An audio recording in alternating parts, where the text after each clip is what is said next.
All right, so welcome to the first Story of Life episode of 2025.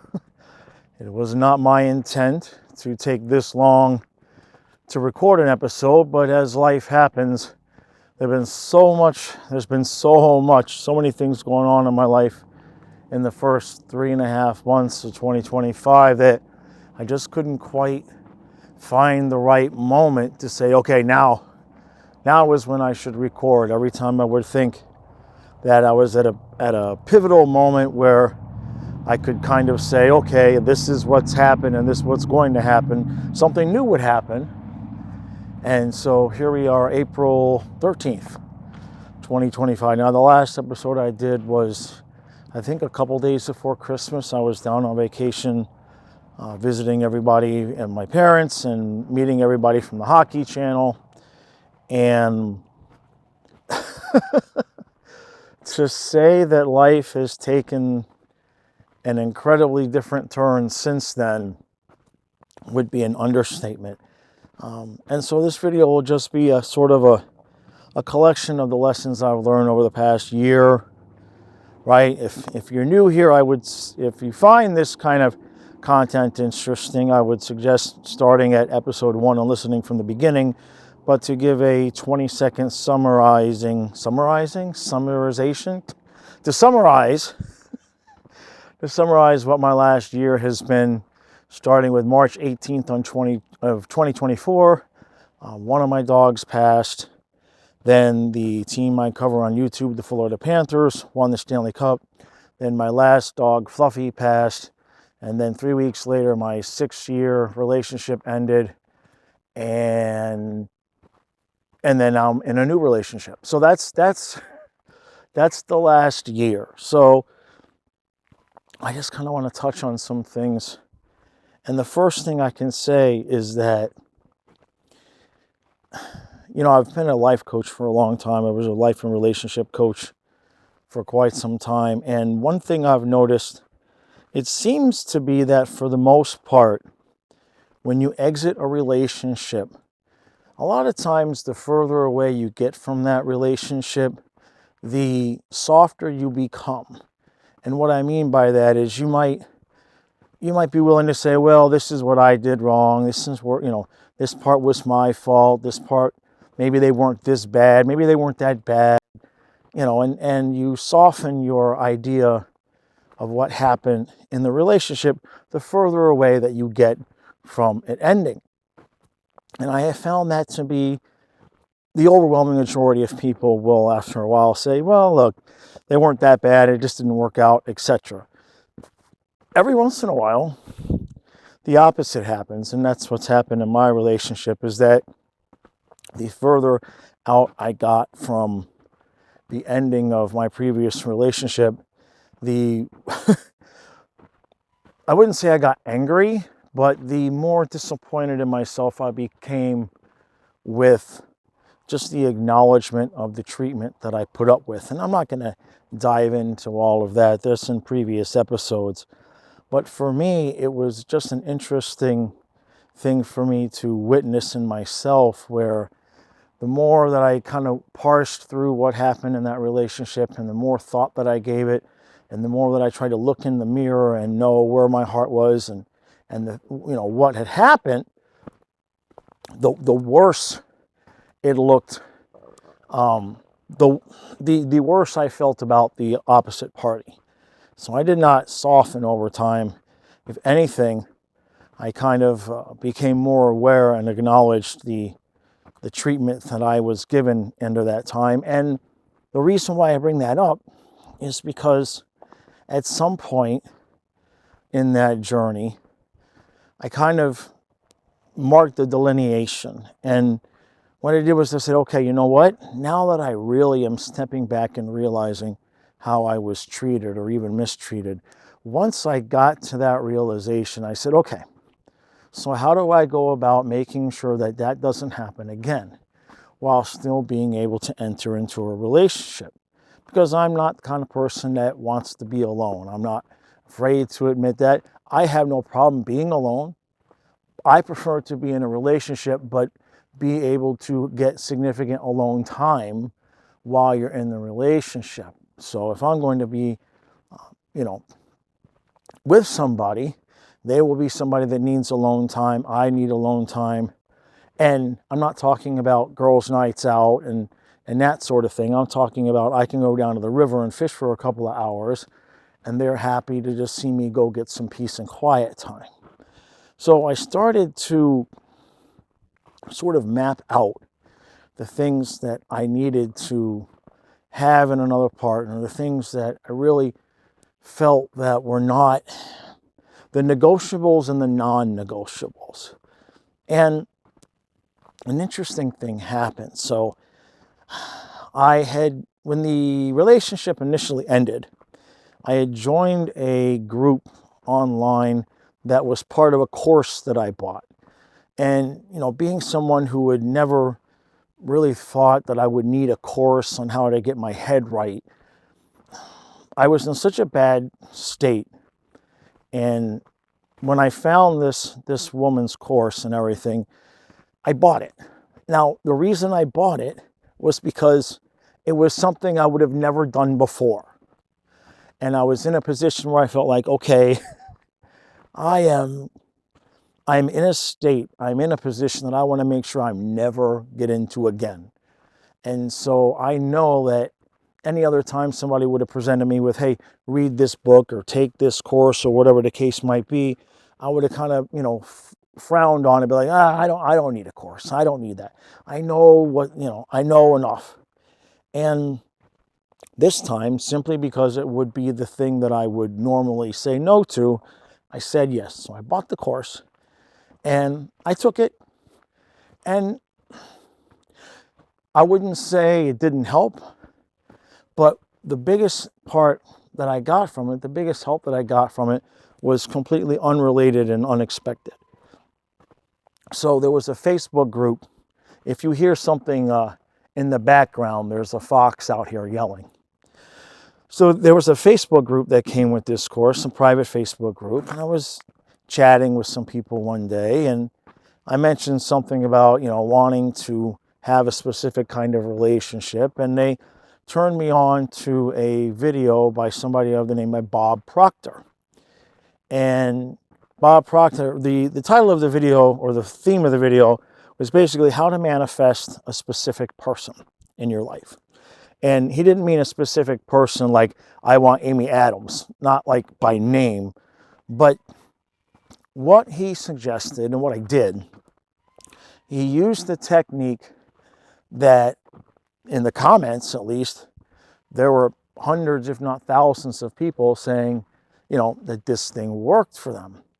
And basically, long story short, what it is you draw a circle, and in that circle, you draw lines that go through the circle, like, across, and then a third line and a fourth line. And on each line, you write qualities of the person that you would want. And so what I did is I drew 9 lines, so that gave me 18 spaces to draw the qualities of the person that I would want. Normal things, general things. You want somebody honest, you want somebody loyal, things like that. And then some other pretty specific things. And so the idea behind what he said to do was, he said to draw this diagram, put all your, not your requirements, but your wishes, so to speak, on the paper, and then to just practice being in the vibration of actually having it. So basically what you're supposed to do is you're supposed to imagine being with that person and having conversations with that person, and imagine meeting that person, and not just how it would feel, but how the conversation would go. And I'm not going to get too in depth to this, but the bottom line is that at some point here, I think it was February, where are we, April? Yeah, first week of February, I met somebody. And within a week's time, if it even took that long, what I recognized was that she had all 18 qualities. It wasn't 15, it wasn't 14, it was all 18 qualities. Now, a couple of them could make, the argument, well, maybe they didn't hit it right on the nail. One of them was I wanted somebody local. Now, she's an hour away, but I had asked for somebody specifically that we would not have to drive over the huge Chesapeake Bay Bridge to get to each other, and we don't. So while that may not be exactly defined as local, you get the point. So I'm bringing that up because I know that there's a lot of people out there that just feel like they're never going to meet their person. And I'm not suggesting that everybody do this Bob Proctor method. That's not the point to why I'm bringing it up. The point is that I know it sounds cliche, and I know exactly how it sounds, but especially once you've been through enough garbage, I know a lot of people, men especially, will think that they don't want to meet a woman that would say, quote, have baggage or have trauma from another relationship or drama in another relationship. But sometimes you might have gone through so many things yourself that the only person that's going to match with you is somebody that's been through the same things.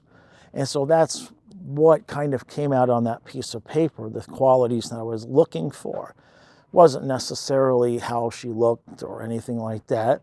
Obviously that was on there, but nothing hugely specific. What I basically needed and wanted was somebody who, when I told them all the crazy things that had happened in my life, she could say, oh yeah, listen to this. Because then there's a mutual understanding. Now, of course, this is something that the older you are, the better it's going to work, right? Because I tell you, if you're 25, 30 years old and you think you've been through a lot, hold my beer, okay? Everybody who's 55 will say, hold my beer. We'll put it that way. When you're younger, the things that you're going through, you're going to bounce back a lot easier. It may not feel that way. It may not feel that way in the moment, but then when you get older and things happen, you just don't bounce back the same way. It's your mind, your psyche just doesn't have the same pliability, and you're just not able to rebound from things so quickly. So whether you're in a relationship or not, I think the overall point that I'm trying to get to, and the thing that I've realized here in these last several months, is as important as it is to be honest with yourself about yourself, it is probably even more important to be honest with yourself about the people that are in your life, whether it's your wife, your spouse, someone you're dating, someone you want to be with, someone you used to be with. You can't be afraid to look back on things and be just completely open and honest and look at them and really get to the root issues for you of why things happen. And, like I said about my previous relationship, how the further away I got, the worse opinion I had of her. It didn't mean I was perfect, but what it meant was that when I was able to look at myself in an honest light, I was then able to look at her in an honest light instead of making excuses. And, if you can apply this to the people that you're in a relationship with now, might make communication a whole hell of a lot easier, because if you're willing to admit, hey, look, I know I do this, I know I have these faults, but here's some things that I would like us to work on. The more honest you are about not just yourself, but the more honest that you are to yourself, the better off you're going to be. Because let me tell you, if there's no other lesson to be learned from relationships and dealing with people, it's that if you're lying to yourself about how somebody's treating you, or you're lying to yourself about the longevity, how can I put this? If you're lying to yourself about just how long the relationship can last, it's a bad combination. We all want to make things work, right? Nobody gets into a relationship with the idea, well, we'll do 5 years and then we'll be apart, right? You always want to try to make things work. And, the same thing holds for somebody you've been with for 5 years or 5 weeks. You have to be able to hold each other accountable. And when you make a mistake, if they are going to deflect blame and not just say, not be willing to admit the parts that they had in it, and they're moreover going to say, well, I did this because you did this, right? If they're not going to take accountability, that's not a relationship that's going to last very long. And what you will find as you age is the people that have had a more difficult time, whether it be in relationships or with their kids or with their family, you'll know the difference between somebody who has done the work to be honest with themselves right away or not. Because the people that have not done the work, they're going to have stories about their ex-partners and their breakups and everything that pretty much blame everybody else. But the people that have done the work to be honest with themselves, you're going to get the honest version about both sides. Say, well, this is what I did.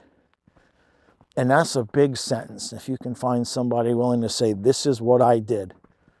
And they don't even have to say why they did it. They don't even have to immediately say they're sorry. Just finding somebody that's willing to admit, this is what I did. Just that one sentence. If you find somebody that is willing to say that, the rest of it will come. The rest of it will come if you can get somebody just willing to admit what they did. Not necessarily always have to be with you, but what they've done in their past. If they can simply tell a story of things that they've done in their past, that they're not blaming anybody else, they're just saying, this is what I did. Don't even make an excuse. I don't know what I was thinking, or I do know what I was thinking, and now I look back and I was crazy. I don't know why I was thinking that. I think that's a better sentence than I don't know what I was thinking. We usually know what we were thinking. It's just, especially when you're young, you might not recognize why you were thinking that thing, and you make decisions, and the next thing you know, life got turned inside out and upside down. And, we're all a collection of our own experiences, right? And what I can definitely say is I don't recommend trying to put a AA battery in a AAA spot. And what I mean is that if you are someone who's had a tremendous amount of experience, it doesn't necessarily have to be sexual, but somebody who's just had numerous relationships and different situations and different living partners, and maybe you married a couple of times. Maybe you have, you've got kids, maybe you got stepkids, etc. If find somebody that has a sort of a confusing situation where, it's tough to follow the timeline because it's been so chaotic, it's not going to be a match for somebody who might have only had, I was married for 20 years to one person and we got divorced and now I'm looking for somebody. The idea some people have is that, they've had all this chaos in their life and now they want to settle down and have some calmness. But you're probably going to be better off creating that calmness with somebody who is sick of the chaos themselves. Because if you try to take your chaotic past and match it to somebody who's had a pretty calm, easygoing life, just the one divorce, like I said, something like that, they're not going to understand, for lack of a better phrase, they're not going to understand your triggers. They're not going to understand, why you might act a certain way when certain words are used. They're not going to understand why you might need a little bit of extra, not so much validation and security, but maybe you just have extra questions. Maybe you just need a little bit extra TLC as opposed to somebody who's had it pretty easy. And the trick that people will fall for, and the trick that happens, is that you take the chaotic person and you take the calm person, and the calm person says, I feel bad for them. I want to try to help them because it sounds like all they've had in their life is chaos. And the chaotic person looks at the calm person and says, wow, they've had such a calm life. You must be doing something right. Maybe they can teach me how to be calm. Maybe their calmness will rub off on me. And those relationships will start off pretty good because the chaotic person will be trying to learn from the calm person, and the calm person will kind of take the other person in under their wing, sort of like a little lost puppy dog. But eventually, the reasons why the person's life was chaotic will pop up. And how long will the calm person want to deal with that? How much leeway are they going to give the chaotic person? How many mishaps and how many times are they going to be willing to bang their head up against the wall with things that happen before they say, you know what, this is just not a match? Now, I'm not saying it can never happen, but two people that have had a chaotic life, don't assume because somebody's life has been chaotic, number one, don't assume that it's necessarily their fault. And number two, don't assume that there's not a calm person inside of them screaming because their entire life has been so chaotic and all they've really ever wanted is peace. Now, there are people that create their own chaos, there's no doubt, especially when they're younger. But don't assume just because you meet somebody who's had a chaotic life that they are 100% the reason. And what's the reasons they give for their chaotic past? How much responsibility do they take? And the flip side to that is that when you get the people that have had chaotic lives, when they get together, if the circumstances are right, it can be the most perfect match that you will find because all they want is peace. And if they've gone through enough chaos, if you have two people that have just gone through so much chaos, that when they meet, they're like, okay, I'm willing to do anything to make sure that I don't have any more chaos. I'm willing to talk about anything. I'm willing to be open up to anything. I'm willing to admit anything. I'm willing to accept our differences, and I'm willing to accept the things that I might need to negotiate on and they might need to negotiate on. And it can work beautifully if both people are truly just so sick and tired of that chaotic life. Now, you might say, well, how am I supposed to know if they're ready? To be honest with you, you'll know when you'll know. It'll be a feeling, number one, when you can both share each other's stories, and you can share yours and she can share hers, and there's no judgment. If there's no judgment, that's a big one. If you can tell them any of your chaotic mess, and yep, I understand that, I can empathize with that, yep. If you're not being judged, that's a really good sign that, number one, they're sick and tired of chaos in their life. And number two, that they've taken accountability for their role in their own chaos. Because anybody that's going to take accountability for that is not going to judge somebody else for having created the same circumstances in their life. So that's the first way, is that when you meet, if you're not being judged for the things that have happened to you in your life, that's someone that's likely going to be a match. The second part is, inevitably and invariably, something's going to happen early in the relationship that one of the two of you is going to kind of short circuit. Okay? You don't have a massively chaotic life. You don't have 2, 3, 4, 5 relationships, or whatever it is. You don't go through that without developing some defense mechanisms and having some triggers. It's just going to be there. So when you're looking for somebody and you find somebody who accepts that and acknowledges it, that's great. But eventually, usually early on. Somebody is going to say something, do something, something's going to happen where one of you is going to panic and one of you is going to hit that old button. And what I mean by the old button is the way I used to behave button. Somebody's going to press that button. It's going to happen. How that situation gets resolved, there's your answer to whether or not it's a long-term relationship or not. And that goes both ways. Okay? You cannot take two people that have had a chaotic life and attempt to put them together and institute a zero tolerance policy. You cannot say if you do this at all one time, that's it. It's over. You can't do that. Because inevitably both of you are going to do something that would be on that zero tolerance list. Now, you can have a one strike policy, right? You can have, well, look, I understand if this happens once, but if we start getting into 2 or 3 times, this might not be acceptable. Sure. And in a lot of relationships today, why I bring that up is because with the availability of just dumping somebody and going and finding somebody new because of the dating apps and everything, it's just easy for people sometimes to just, Control Alt Delete, right?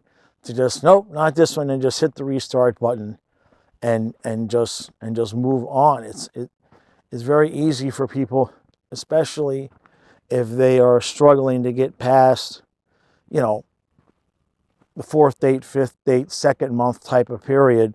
If they're struggling to get through that, a lot of times it could just seem to be a lot easier to be like, nope,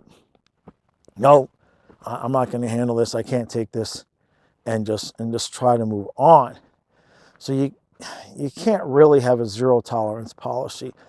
You can, but you're just going to end up recreating that same situation over and over again. So you find somebody, you both had the same lifestyle, you've both been kind of crazy and chaotic for you, and everything sounds good, everything feels good, and then the episode happens. Something happens where one of you short circuits. Now, how'd you get through that? How did you get through it? And furthermore, the person that short-circuited, when the lights came back on, what was their reaction? How did they handle it when the lights came back on for them and they said, oh, crap. Oh, crap, I did it. I did the thing. I did the thing that I said I wasn't going to do. I did the thing that I shouldn't do. That's the old me. I need to be who I want to be now. How did they react? Did they take full accountability? Did they try to explain it was a misunderstanding? Did they try to not belittle you, but did they try to make it out to be something smaller than it really was? How did they react when the lights came back on? And did they just fully acknowledge that, hey, look, I screwed up. I screwed up. I absolutely screwed up. And if you can get through that moment, because it will come, it will happen. Chaotic people have had chaotic lives for a reason. And a lot of times that reason is simply sometimes they'll use their emotion first before their head. And we all do it. We all do it. It's not a gendered thing.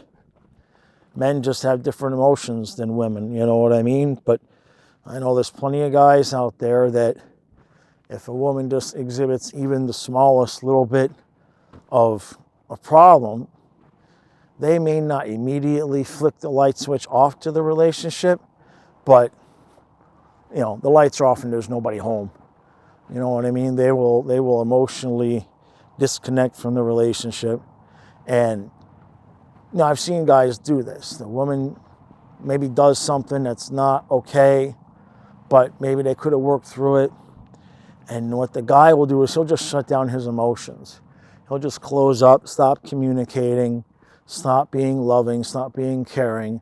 And then when the woman gets sick of it and leaves him, he'll say, oh, well, she left me, right? So this is not a gendered thing. People, men and women just do the same thing, but they do it in different ways. Now, if you get through that period, if you met somebody like I've explained, and you have that episode, you have that moment where one of you, or maybe both of you, just absolutely just short circuit, and you have a bad couple of days, you have a bad week, whatever it is. If you can manage to get back to square one, if you can both manage to be like, okay, look, I didn't like this. I thought, and I know this sounds cliche, but I thought we were going to be different. I thought this was going to be a new leaf I was turning over in my life. I don't want this chaos. I don't want to act this way. I want to be with somebody who we can make a mistake with and have it not turn chaos. And that's the point. That's the point, is that when you are in relationships, everybody's going to make mistakes. Everybody is going to, inadvertently press boundaries, press triggers, say things, do things, take things the wrong way, misinterpret, be confused, not say yes when they should have said no. There's all number of things that people are going to do because we're not perfect, we're not mind readers. And many times, the reason why there's chaos in the relationship is simply, how is the other person going to react when one person makes a mistake? That's the biggest thing. And that's how you can tell if you found somebody that, yeah, they have a chaotic past, but I can tell that they want peace. Because if you make a mistake and they react calmly and they don't exacerbate the situation and they kind of give you time to put the lights back on, that's when it's right. And that's when you've got a keeper. When you guys can laugh about it and say, hey, look, we didn't get to this state by being perfect, right? Right? You're 50, whatever, have had multiple relationships. You didn't get there by being perfect. But a lot of times you got there because the people that you were with didn't know how to handle your imperfections, let alone handle their own imperfections. So, I did this whole manifestation thing. I did the whole thing. I wrote the paper, and I came out here, and I imagined talking to her and the whole thing. And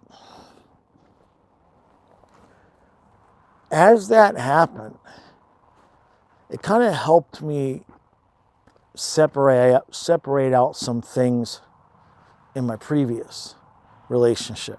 And what I mean by that is that previous relationship I had, I was with her for 6 years, give or take, whatever it is, and all 3 of my dogs died while I was with her. And for whatever reason, for focusing on the qualities that I wanted in my new person, helped me to separate out, it's hard to explain, but I wanted to be able to separate out the memories of me and my dogs from me in the previous relationship. I wanted to separate those 2 things out. Now, normally I wouldn't have done that. Okay?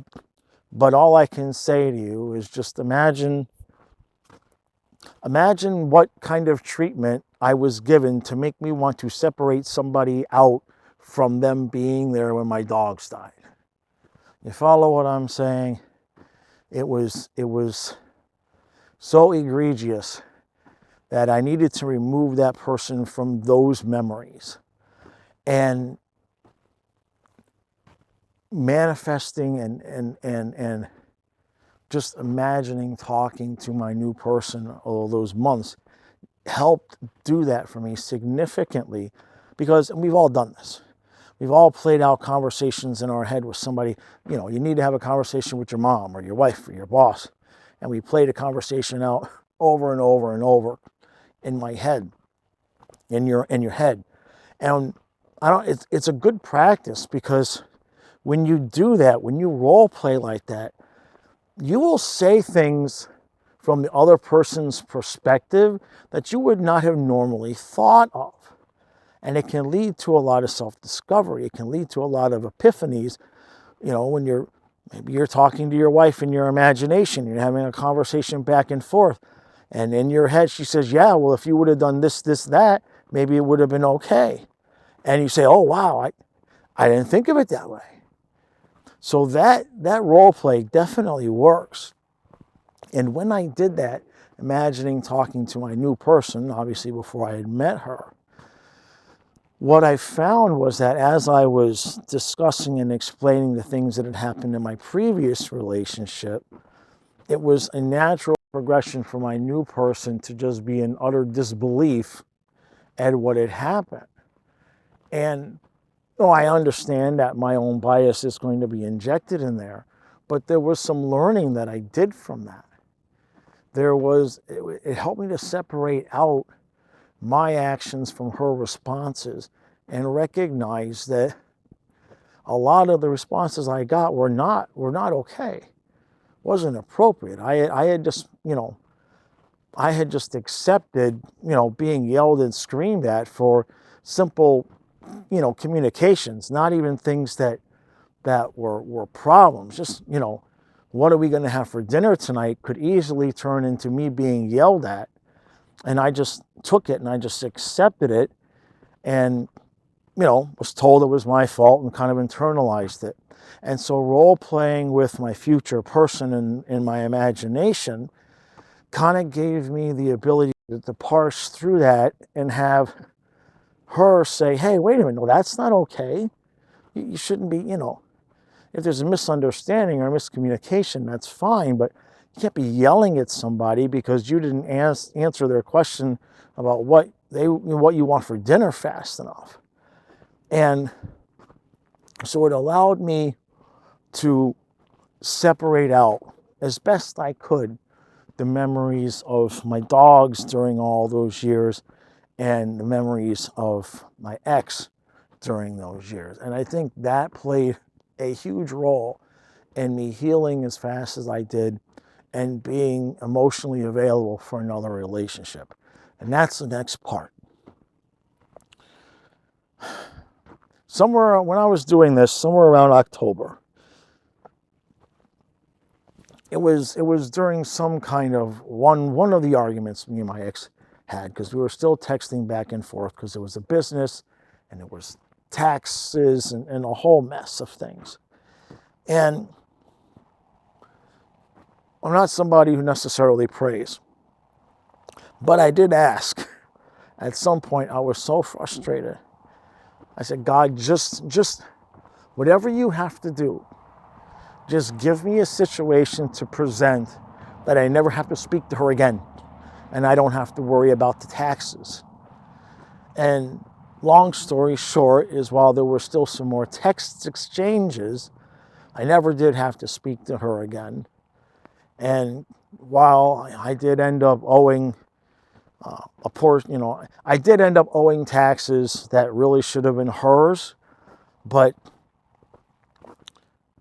I'd rather just pay it than have to communicate with her even one more time. But the point there is that while I was asking for that, and while I was separating out everything else, I was able to kind of get a much more clear picture of myself, in the sense that, okay, once I began to realize how the previous relationship had gone and how many things I had been gaslit into believing were my fault, I recognized that the entire relationship, the entire time I was with her, I spent that time emotionally available and emotionally healthy, wanting a specific kind of relationship, just with the wrong person. That doesn't mean I was perfect, but in the end, at the end of the 6 years, when I went through it all and I looked at myself in the mirror, I realized that I wanted the same things. I didn't feel like I needed to change. I didn't feel like the way I was trying to communicate was wrong. I felt like I went into it emotionally healthy and secure.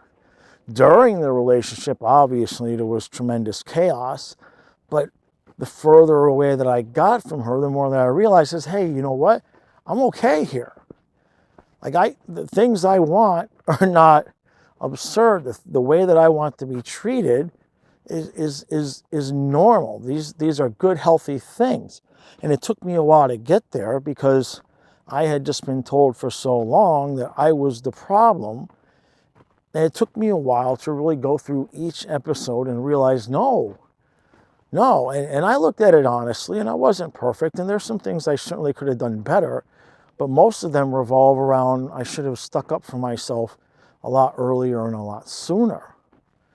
And so it kind of feels like on paper, so to speak, that like almost like I rebounded too fast. Now, in reality, it wasn't all that fast. I made a video on this channel about the length of time that you should take from one relationship to the next.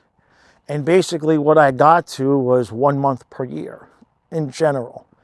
And that's about what I did. The relationship ended the end of July. And by the time I felt I was ready again, it was late January, early February. And now that is a whole nother podcast, the online dating. Oh my God.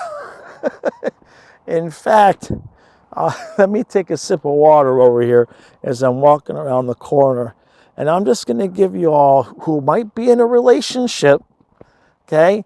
I'm just going to give you all a little pause here in terms of if you're in a relationship and you're thinking about getting out of one. I'm going to tell you a story. Let me just take a sip of water. I'll cover up the mic.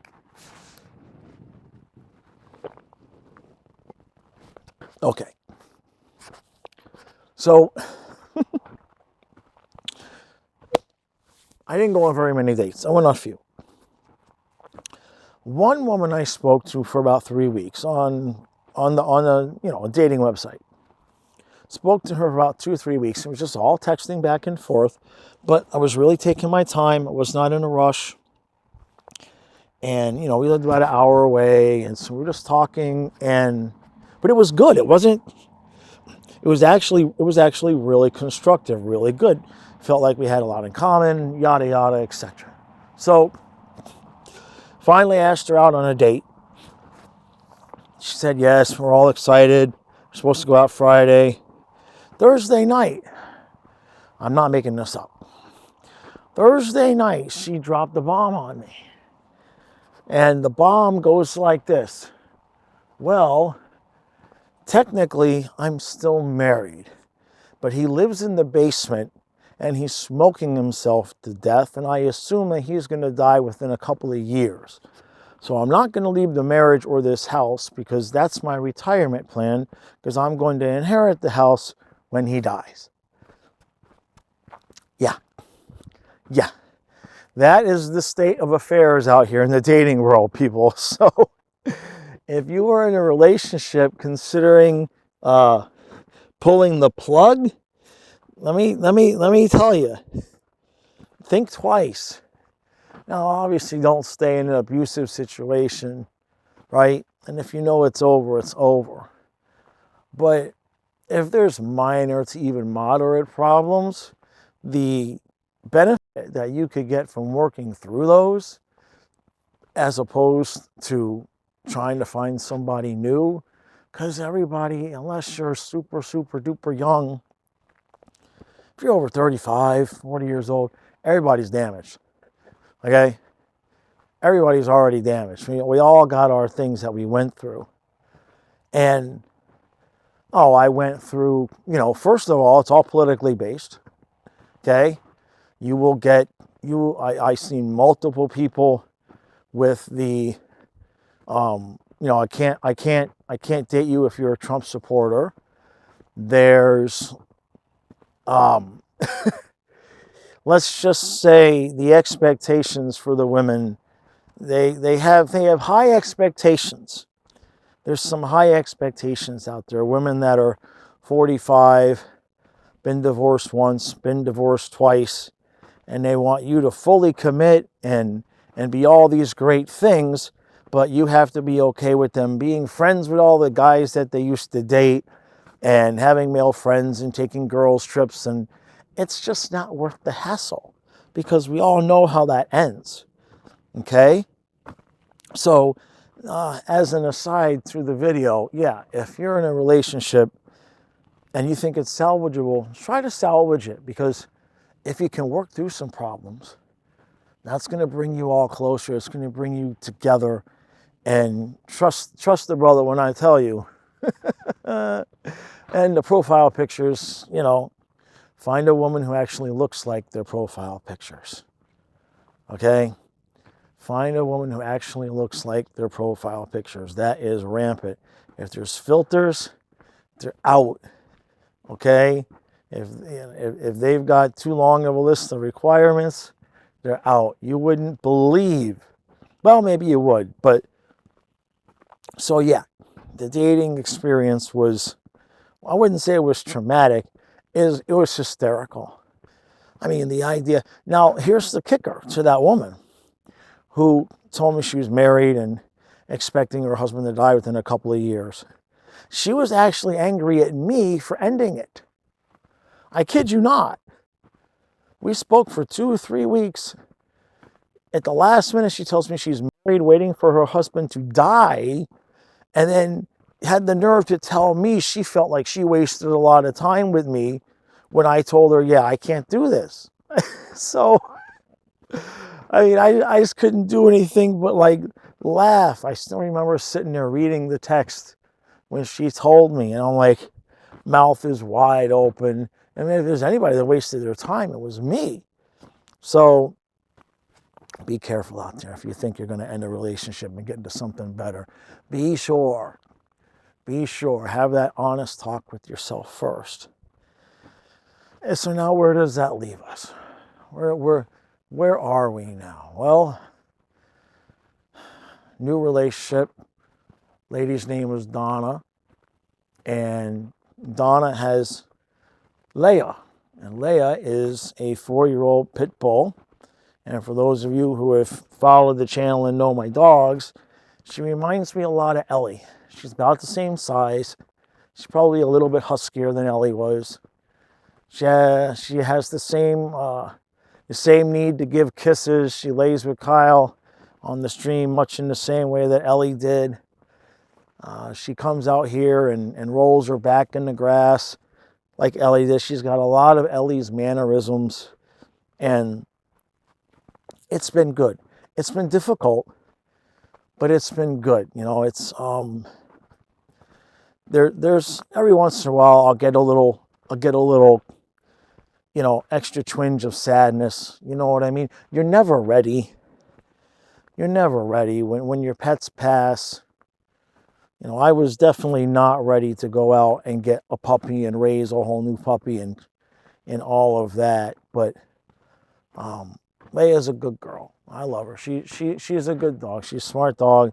She listens completely good. She wants to do good, do right.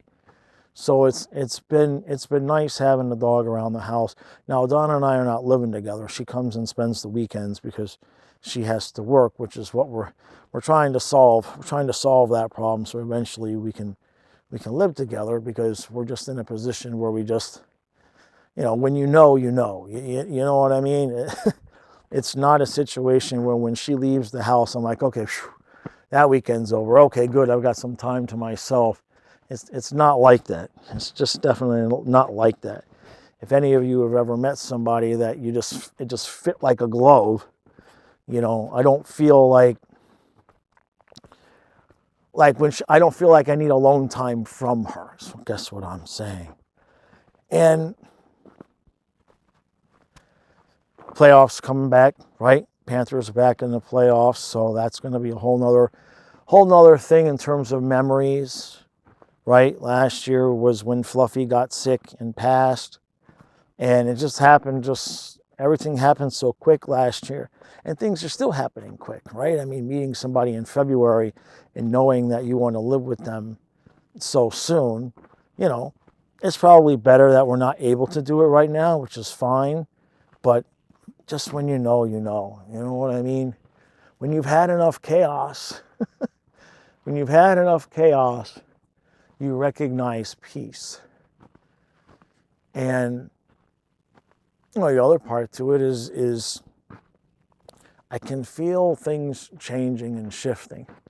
It's kind of like I'm being forced to change what I've been doing. Now, for 25 years, I've had the eBay store. 26 years I've had the eBay store, and then I've done other things to fill in the gaps. I was a massage therapist, I was a coach, got YouTube, and for whatever reason, 2 months ago, the eBay store, just like all sales dropped by like 80%. And it's not coming back. It's not coming back. I've had, that store for, like I said, 25, 26 years, and it's never failed me. In all those years, it has never failed me in terms of selling enough to pay the bills, fill the gaps in. When I needed money, something would always sell. I cannot recall 1 month where it ever failed me, but it's failed me the last 2 months in a row. And I just kind of feel like I'm being pushed to do something different. And there's some different things that are coming. I don't need to get into that. But I guess the point there is just the advice I can give to just because you've had something for forever doesn't mean it's for forever. You know what I mean? At some point, everything is temporary. Nothing is permanent. And what I'm finding most interesting about it is that for the longest time, I started the eBay store when I wanted to be home with Kyle when he was a baby. And, it's gotten through all the dogs and all the kids and everything, and it always made sure I was able to be home with all of them. And basically, from the time that Ellie died to the time that the eBay store just completely plummeted is basically 1 year's time. And I guess that was, its lifespan, right? It was there so I could take care of the dogs and take care of the kids and be home. And, it was there when the dogs died and my ex-girlfriend left, and she left us in a real bad financial position. That's a whole nother podcast. But, it got me through that. It got me through this Christmas time when I was able to go down to Florida and visit with family and meet all y'all from the hockey channel. And basically right around the same time that I decided I was ready for a new relationship and ready to take on some new challenges, sales just dropped 70, 80%, and they're not coming back. It's just not coming back no matter what we do, no matter what we do with the prices and the merchandise. It's just I'm being clearly pushed to do other things. And so we're making some adjustments. But it's a scary time because when, it's almost like I'm losing another relationship, right? For 25, 26 years, I just didn't worry about money. Something will sell. That was something I would always say. If it was a week before the electric bill was due, something will sell. I'm not worried. And I wasn't, because something always sold. And that has just completely stopped. And so I'm, we'll find our way. We'll find our way, but it's just the number of changes that have come in the last year, the things that have been removed from my life, the things that are being added to my life. It is unlike any period of time I can imagine. Within the space of 1 year, because I met Donna, our first date was, I think, February 7th. And within the space of 1 year, lost 2 dogs, lost the relationship, got a new relationship, and that comes with a new dog in less than a year's time. So life is moving too fast for my old ass. And that's why I wasn't able to do one of these episodes for so long, because everything has been changing and happening so rapidly It's like I couldn't get a grip on, okay, now. I couldn't, to say, okay, now I feel like I feel right now for me. It's like I can look back at what's changed. I can kind of see clearly what's coming, and I can see the space that I'm in now. But it took some time. It took some time. And if you listen to the show on Christmas, I was still in the process, the final processes of processing and attempting to forgive my previous relationship. And that is the weirdest dynamic to all of this. We all have things happen, right? Whether it be a friend or a family member or whatever it is, we all, at some point, you figure the further away you get from a situation, forgiveness will come. And I have tried to find ways to forgive what happened. And I've been unable to do it thus far. I have looked at things from every possible angle, and the only conclusion that I can come to was whatever you want to believe in, God, universe, whatever you want to believe in, that relationship was ripped from me kicking and screaming, and probably the way it would have had to be done anyway, because I'm not a quitter. I won't. I'm the dummy that will stick through things no matter what. And while that sounds like it's positive, sometimes it ain't meant to be no matter what. You know what I mean? Like the eBay store as an example, I've been given no choice but to attempt to move on from that and try something different, because I've been waiting for 2 months for sales to even come back up to some kind of modicum of normal. And all that's done is put me thousands of dollars in the hole. It's just been quite the experience. And so we've got things coming on here real soon. We're going to run like 15 different YouTube channels, I think. Kind of being sarcastic, but kind of not. So to summarize and to close up, and this is a big one. This is a hard one. But because people talk about forgiveness a lot, and people say you shouldn't live with hate in your heart or anger in your heart. You should forgive everybody. And generally speaking, I don't disagree with that. And I don't hate my ex. That's not my repertoire. But I'm looking at it in a broader sense. And you know that face that you make when you think about something, you're like, damn. When you squint your eyes up and you smush your face, like, damn, really? Oh, damn. That kind of feeling.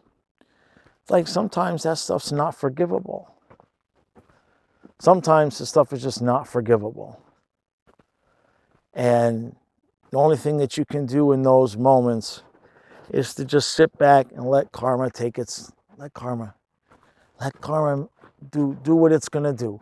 Because karma is going to do what karma is going to do, whether you believe in it or not. I've seen it at work throughout my life over and over and over again. And I learned at a young age, I don't need to think about revenge. I don't need to think about, I hope they get this back or that back. I don't even have to think about it. It just happens. Things just happen. And don't let anybody tell you that there's something wrong with you, or if you're at fault, if you just can't find the way clear to forgive somebody. Some things are unforgivable. It just is. And while obviously there's the obvious things that are unforgivable in life, like, killing somebody and things like that, there's still some things in interpersonal relationships that just are inexcusable. I think that's an even better word, inexcusable. So don't, if you've gone through it, if you've gone through an experience, and then you've gone through it in your mind and you looked at your parts and their parts, and if you're like, man, I just can't excuse this, I just can't forgive it, just leave it be. There's nothing wrong with you. Not everything is meant to be forgiven. Not everything has a viable excuse. And when the other person is unwilling to acknowledge anything that they did, why should you forgive something they won't acknowledge? Take it, throw it in the garbage can, give it to God, let the universe handle it, however you want to verbalize it. But just take it out of your mind, let it go, throw the roses away, and it'll all even out in the end. It'll all even out in the end. That's going to do it for today. Thank you all for listening. I appreciate it. Hopefully, this will be the 10th time I'm going to say I'm trying to get videos more regular on this channel. There will come a day when I will be as consistent with things as I would like to be. I think with the demise of the eBay store, I think I'm being given no choice but to become as consistent as I would like to be. So if you're new, hit that subscribe button. Appreciate all the support, and I'll see you in the next one.